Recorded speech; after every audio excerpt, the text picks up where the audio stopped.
दुनिया भर में जारी चिप वॉर में भारत ने डायनामिक्स को बदलने की कोशिश की है। सेमीकंडक्टर कहने को तो सिर्फ एक टेकी टर्म नजर आता है जिसे अक्सर हमारे रोजमर्रा के इलेक्ट्रॉनिक आइटम से जोड़कर देखा जाता है, लेकिन सेमीकंडक्टर दरअसल दुनिया की सुपर पावर बनने का बेहद मारक और अचूक हथियार भी है।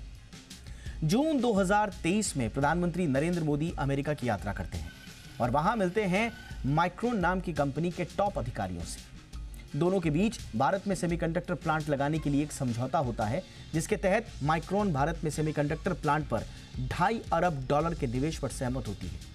पीएम मोदी की इस यात्रा के ठीक 3 महीने के भीतर गुजरात के साणंद में semiconductor testing and assembly plant का काम शुरू हो जाता है। भारत जिस तेजी से विकास कर रहा है, हमें करीब 5 लाख करोड़ रुपए के चिप्स की जरूरत पड़ने वाली है, लेकिन इसके लिए हमें चीन, जापान, ताइवान जैसे देशों पर निर्भर रहना पड़ता है। और यही वजह है कि देश में चिप मैन्युफैक्चरिंग में आत्मनिर्भर होने की कवायद शुरू हुई। अब इस दिशा में 3 और बड़े प्रोजेक्ट्स को मंजूरी मिली है।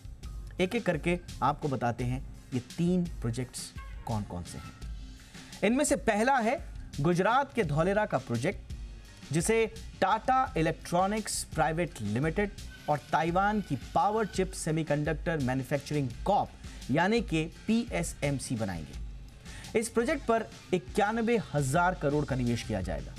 इस प्लांट में 28 nm टेक्नोलॉजी की हाई परफॉर्मेंस कंप्यूट चिप्स बनेंगी, जो electric vehicles, telecom, defence, consumer electronics, display और पावर इलेक्ट्रॉनिक्स में काम आएंगी। इसके बाद दूसरा प्रोजेक्ट जिसे मंजूरी मिली है उसके बारे में भी समझिए।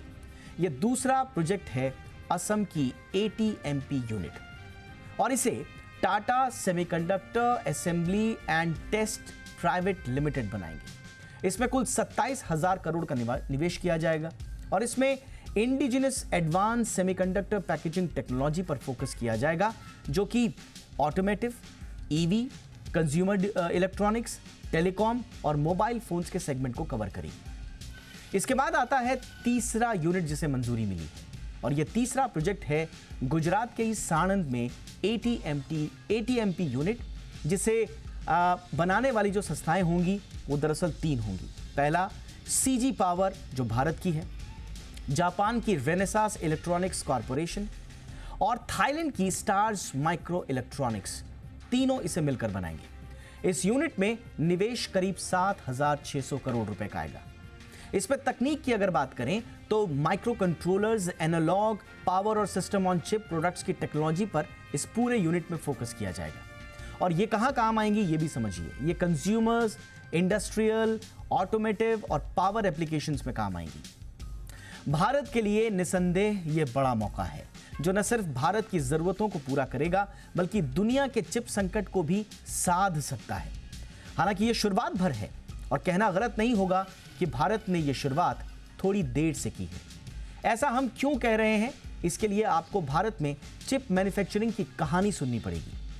आप शायद जानकर चौंक जाएंगे कि भारत में indigenous chip fabrication unit and research centre का आइडिया 70 के दशक में आ चुका था।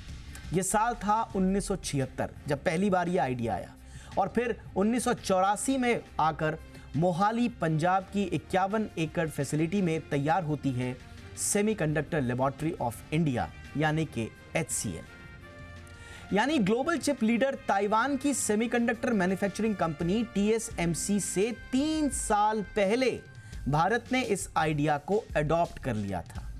3 साल पहले। लेकिन सरकारी इच्छा शक्ति की कमी और लाल फीताशाही ने HCL को अपने पैरों पर खड़ा होने ही नहीं दिया।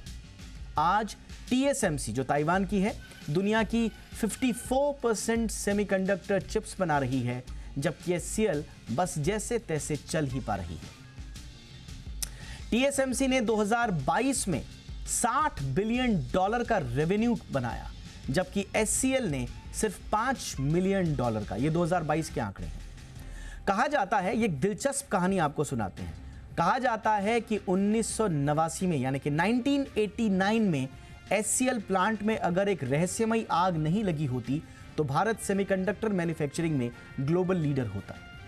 ये कोई नहीं जानता कि HCL में लगी आग हादसा थी या कोई साजिश? बहरहाल अब भारत में सेमीकंडक्टर क्रांति शुरू हो चुकी है। पूरी दुनिया भारत आना चाहती है और देश में 4 प्लांट्स को मंजूरी मिल चुकी है। इजराइल की कंपनी टावर सेमीकंडक्टर्स भी आने को तैयार है और दूसरी कंपनियां भी। भारत के भीतर दूसरी टेक कंपनीज भी 2018 के बाद से ही छोटी छोटी सेमीकंडक्टर कंपनियों का अधिग्रहण कर इस चिप वॉर में कूद चुकी हैं।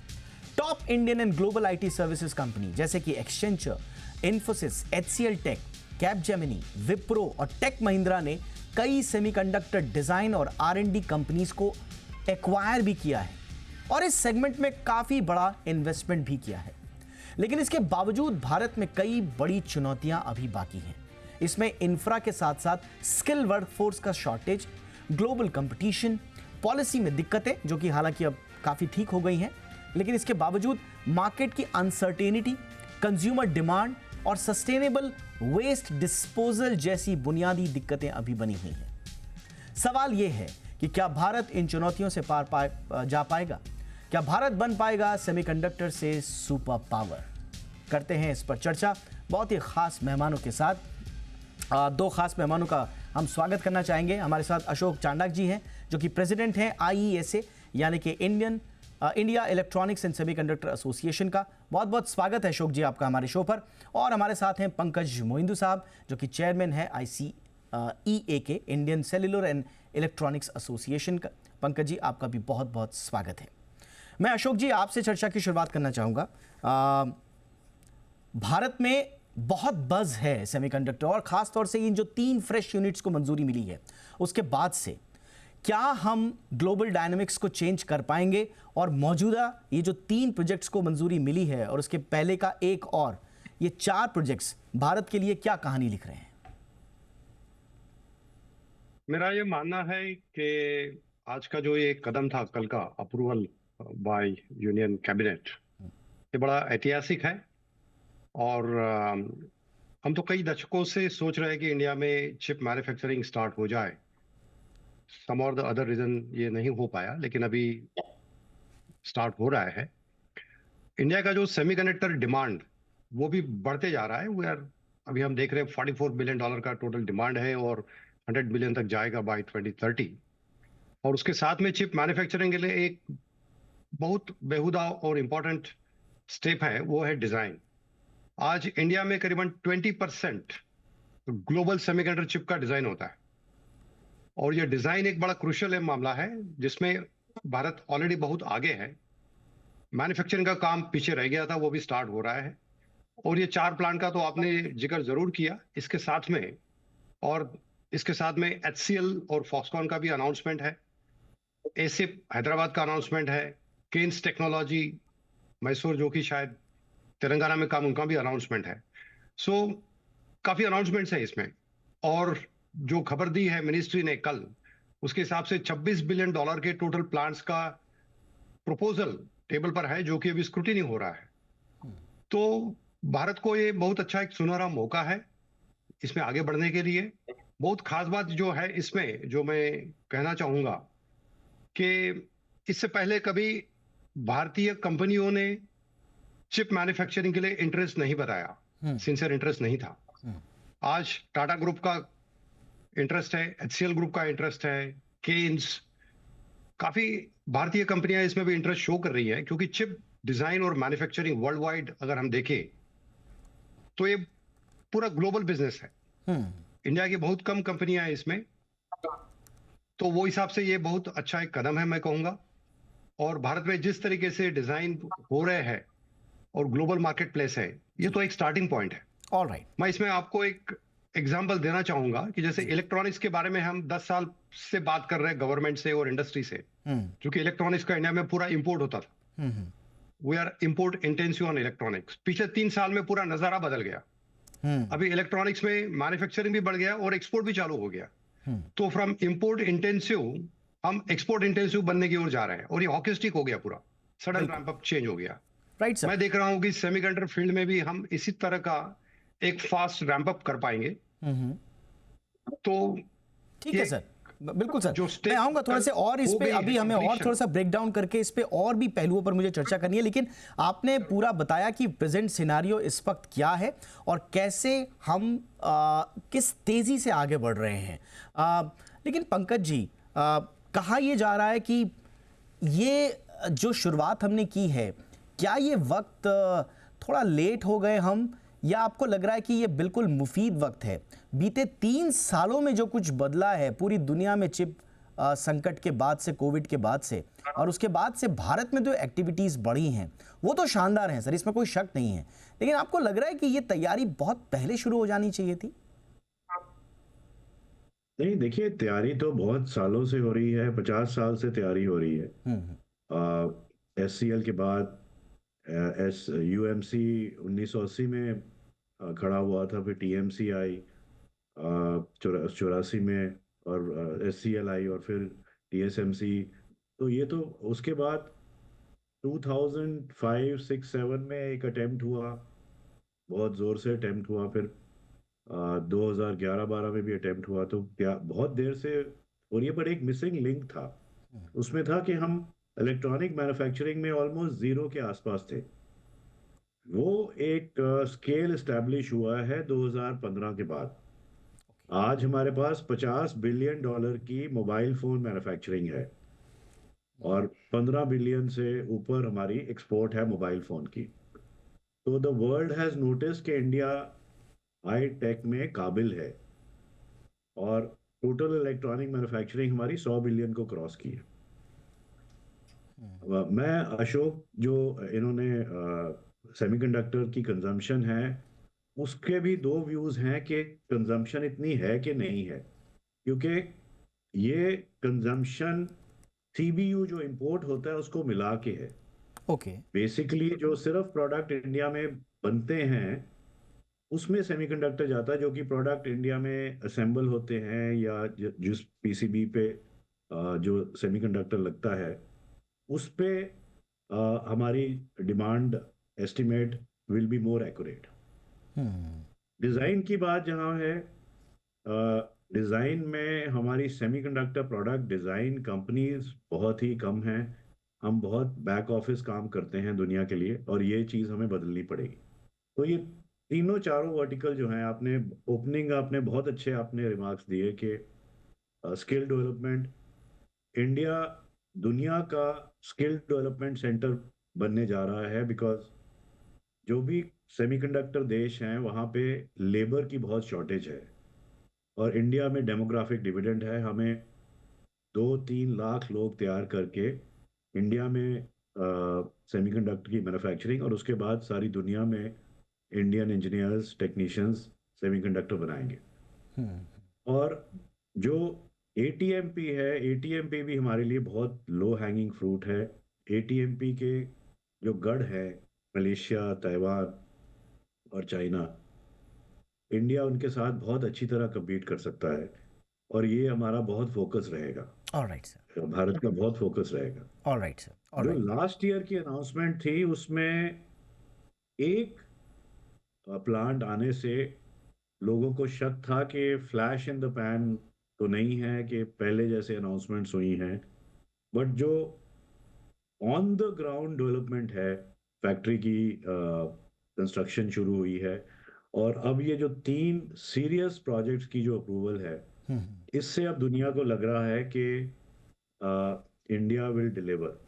और जो हमारा इलेक्ट्रॉनिक का टारगेट है 300 बिलियन का, जो कि पहली मंजिल है हमारे लिए एक किस्म से, जिसमें से कि मोबाइल 100-120 बिलियन होगा, ओके। उससे एक बहुत स्ट्रॉन्ग फाउंडेशन इंडिया के लिए हो जाएगी, कि हमारी जो फाउंडेशनल इंडस्ट्रीज हैं, सिर्फ फैब की बात ही नहीं है, डिस्प्ले है, PCB है, और जो सेल मैन्युफैक्चरिंग है, ये जो सारी फाउंडेशनल इंडस्ट्रीज हैं, जो कोर इंडस्ट्रीज हैं इलेक्ट्रॉनिक्स की, वो लगनी शुरू हो गई हैं। और सेमीकंडक्टर में सिर्फ ये वाली फैब्स नहीं, हमारी जो पावर इलेक्ट्रॉनिक्स हैं, जिसमें गैलियम नाइट्राइड और silicon carbide fabs, we will have good progress in them. So I'm very optimistic and very cautious about it, that there is a long way to go for us.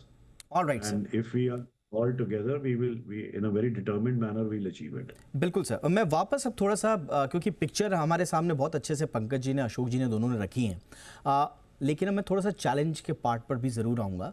और challenge की शुरुआत अशोक जी, मैं chip war के जो author हैं Chris Miller, professor Chris Miller, उनका statement सुन रहा था और वो कह रहे थे कि आपको फैसिलिटीज़ को इकोनॉमिकली वायबल बनाना होगा, तो तब जाके ही आप आप फर्दर डेवलपमेंट सपोर्ट का इनको इंश्योर कर पाएंगे। ये क्या ऑब्जर्वेशन है इनका, ये इकोनॉमिकल वायबल वाला जो कॉन्सेप्ट है? और दूसरा जिनका पंकज जी ने भी जिक्र किया, वो जो चुनौतियां हैं उनको हम कैसे एड्रेस कर पाएंगे? देखिए, ये जो इकोनॉमिकली वायबल वाला टॉपिक है, इसको अगर हम 20-30 साल पीछे जाकर देखें, बाकी देशों में भी जहां शुरुआत हुई थी वहां 1 फैब, 2 फैब, 2 एटीएमपी, 4 एटीएमपी ऐसे ही हुई थी, वहीं से स्टार्ट हुआ था। आज अगर वर्ल्ड वाइड हम देखें तो टोटल 1.3 ट्रिलियन चिप्स बनती है पूरे देश मिला के। ओके। और हमारा ये जो फर्स्ट प्लांट की बात है, इसमें हम 3 से 7 बिलियन चिप बनाएंगे। तो ये छोटा नंबर नहीं है, वर्ल्ड डिमांड का ये मे बी छोटा हिस्सा होगा, may be less than 1%, but 3 billion to 7 billion chips per year is not a small number, ये स्केलेबल है। दूसरी बात, वर्ल्ड वाइड जो टोटल सेमीकंडक्टर मार्केट है वो अबाउट $550 बिलियन बनता है, और इंडिया का जो टोटल डिमांड है जो $40 बिलियन है आज की डेट में, 100 बिलियन बनेगा 2030 में। पार्शियली कुछ इंपोर्ट हो रहा है, कुछ सीकेडी में आता है, पंकज जी ने जो बताया वो तो डिमांड लोकली भी हो सकता है। अभी पिछले हफ्ते की बात है, कॉलकॉम और मीडियाटेक जो कि मोबाइल फोन में अग्रसर कंपनियां हैं, उनके स्टेटमेंट है मार्केट में कि अगर इंडिया में चिप बनना शुरू हो जाए तो वो ले लेंगे यहां से। तो डिमांड का कंजम्पशन हमारे लिए तैयार है और इंडिया का मार्केट भी है। लेकिन मैं आपको ये बताना चाहूंगा, जो चिप प्लांट है और जो एटीएमपी प्लांट्स बनते हैं, ये कोई लोकल डिमांड के हिसाब से नहीं बनते हैं, ये ग्लोबल डिमांड के हिसाब से बनता है। आप देख लीजिए, जैसे मलेशिया, कोरिया, ताइवान, यहाँ पर मैन्युफैक्चरिंग ऑफ चिप्स और एटीएमपी बहुत सारे बने हुए हैं, लेकिन लोकल कंजम्पशन नहीं है उतना, उनका सब ग्लोबली एक्सपोर्ट होता है।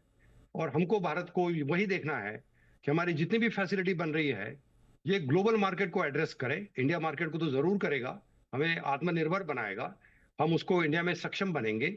हमारे स्टार्टअप इकोसिस्टम वाले लोग जो चिप डिजाइन कर रहे हैं, उनके लिए ये टेस्टिंग फैसिलिटी होगा, मैन्युफैक्चरिंग फैसिलिटी होगा, लेकिन हम ग्लोबली देखना चाहेंगे। और जैसा मैंने बताया कि इलेक्ट्रॉनिक्स में भी मैंने आपको एग्जांपल दिया था, हम 5 साल पहले कहां थे और आज कहां है। एटीएमपी में ऐसे ही हो रहा है, ऑलरेडी 5 से 6 प्रपोजल अप्रूव हो गए, कंपनीज आगे आके वो ATMP assembly, test and packaging जो बोलते हैं हम, वो चालू कर रहे हैं। वो सिर्फ इंडिया नहीं, ग्लोबली भी एक्सपोर्ट करेंगे। और ये फैब का जो टॉपिक है वो एक आज अनाउंस हो गया है, एक के बाद दूसरा होगा, 5 होंगे, 10 होंगे, ये तो होगा ही होगा। मैं आपको एक रिपोर्ट का किस्सा बताता हूं। एक 15 दिन पहले यूएस की एक एजेंसी है ITIF, उन्होंने एक रिपोर्ट बनाया था। वो रिपोर्ट का बैकग्राउंड ऐसे है कि जब पिछली बार यूएस के प्रेसिडेंट जो बाइडेन इंडिया आए थे और प्रधानमंत्री मोदी जी से उनकी मुलाकात हुई थी, तब एक एक्शन आइटम बना था कि क्या इंडिया सक्षम है फ्यूचर में सेमीकंडक्टर इकोसिस्टम में पार्ट प्ले कर सके।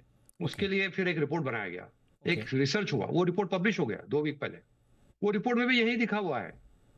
एक इंडिपेंडेंट एजेंसी भी सर्वे करने के बाद में ये बता रहे कि इंडिया में 4 से 5 प्लांट तो बहुत जल्दी बन जाएंगे। और हमारे मिनिस्ट्री के भी आप स्टेटमेंट देखिए, ऑनरेबल हमारे मिनिस्टर मिस्टर अश्विनी वैष्णव जी या राजीव चंद्रशेखर जी भी बता रहे हैं कि 4-5 प्लांट का तो उनके पास ऑलरेडी प्रपोजल्स है $26 बिलियन का। करेक्ट। तो स्केल बनेगा इसका। आज एक है, वो 4-5 बनने में कोई देरी नहीं लगेगी।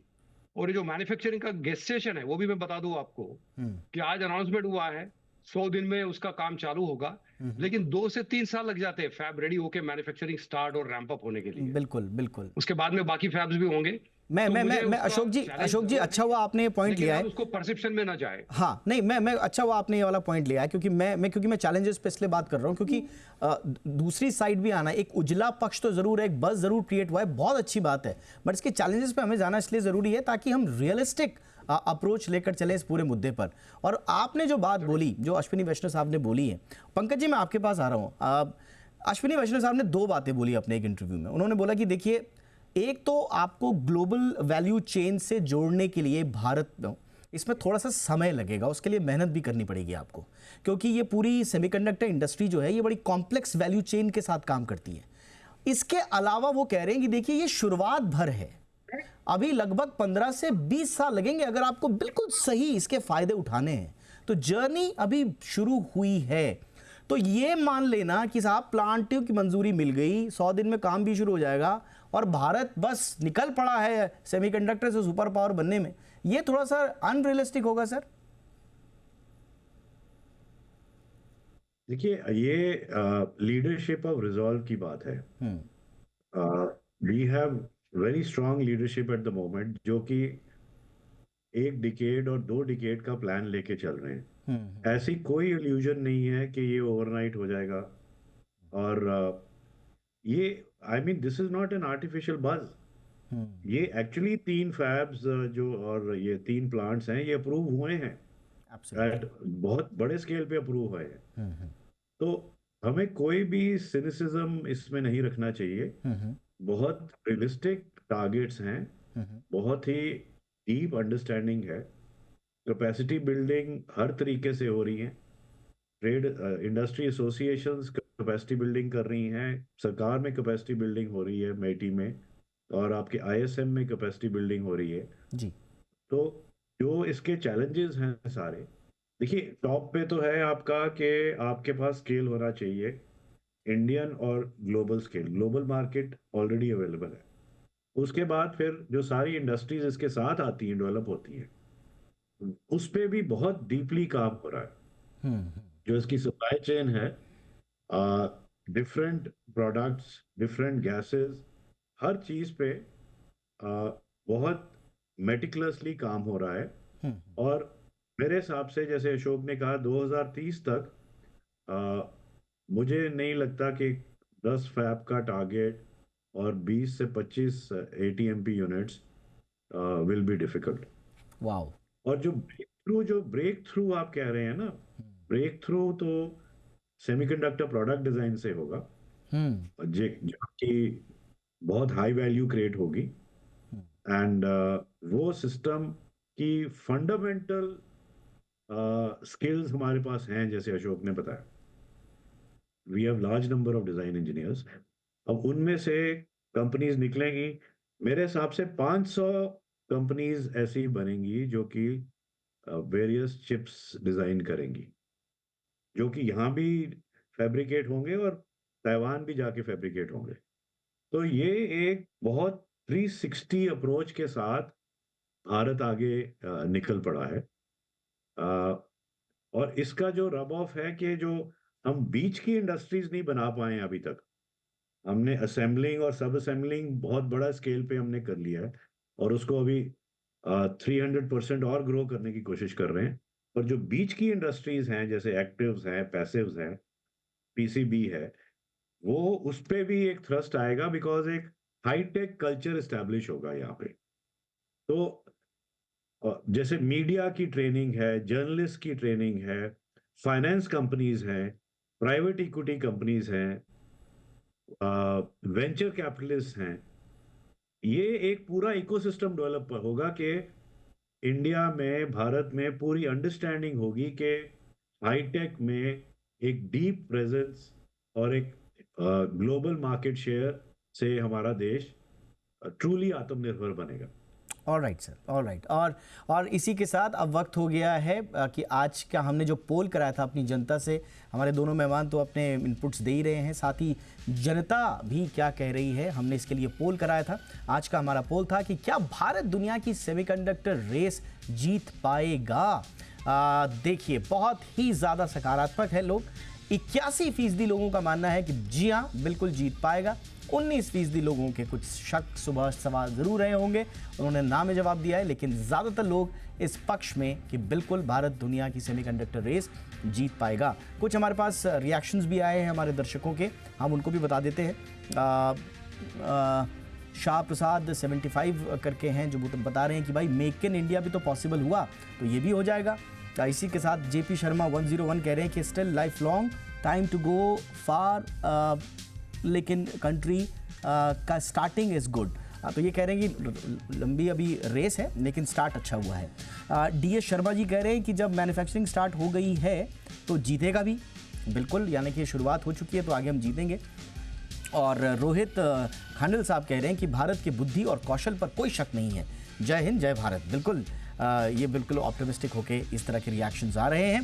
और मैं क्विकली इसी पर, जहां पर रोहित जी ने ख़त्म की बात कि भारत के बुद्धि और कौशल पर कोई शक नहीं, सर क्विकली आप दोनों से मेरा रहेगा जो हमने शुरुआत में भी जिक्र किया कि स्किल जो मैच होनी चाहिए इस पूरे इकोसिस्टम को डेवलप करने के लिए, क्या वो हमारे पास है या नहीं है? अशोक जी, आपसे मैं शुरुआत कर रहा हूँ। देखिए, इसमें जो डिजाइन वाला स्किल है वो हमारे पास अबंडेंट है। मैंने पहले भी जिक्र किया आपको कि वर्ल्ड का 20% चिप डिजाइन इंडियंस करते हैं। 1,20,000 चिप डिजाइन के इंजीनियर से जो काम कर रहा है, वो स्किल में कोई शक नहीं इंडिया में हो रहा है। भले ही वो इंडियन कंपनी के लिए काम करे या ग्लोबल कंपनी के लिए काम करे, डजेंट मैटर, वो स्किल सेट है। रहा सवाल मैन्युफैक्चरिंग का, तो वो स्किल हमारे पास नहीं है। ये सही बात है कि वो स्किल हमारे पास नहीं है, क्योंकि हमने कभी किया नहीं है वो प्रोसेस।